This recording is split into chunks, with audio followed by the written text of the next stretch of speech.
ماہ رمضان کا جو آخری عشرہ ہے اس میں ہم کو کون سے کام کرنے چاہیے؟ حضرت عائشہ رضی اللہ تعالی عنہ بیان کرتی ہیں کہ نبی کریم صلی اللہ علیہ وسلم جب آخری عشرہ ماہ رمضان کا آتا تو آپ کمر بستہ ہو کر بیداری کرتے اور اپنے گھر والوں کو بھی قیام اللیل کے لیے بیدار کیا کرتے تھے۔ صحیح مسلم کی روایت ہے، سیدنا عائشہ رضی اللہ تعالی عنہ بیان کرتی ہیں کہ رسول اللہ صلی اللہ علیہ وسلم جب آخری عشرہ میں آپ کتنی محنت کرتے اور اللہ کی عبادت کرتے، اس کے علاوہ کسی اور وقت میں آپ اتنی عبادت نہیں کیا کرتے تھے۔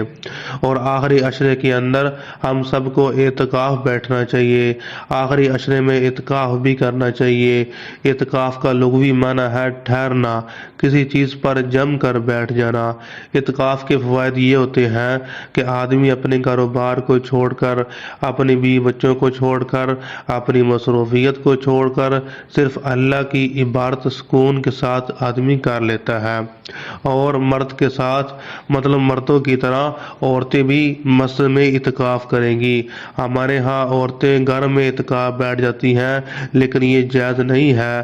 اللہ تعالیٰ نے قرآن مجید میں ارشاد فرمایا وَأَنْتُمْ عَاكِفُونَ فِي الْمَسَاجِدِ، اور تم اعتکاف کرو مسجدوں کے اندر۔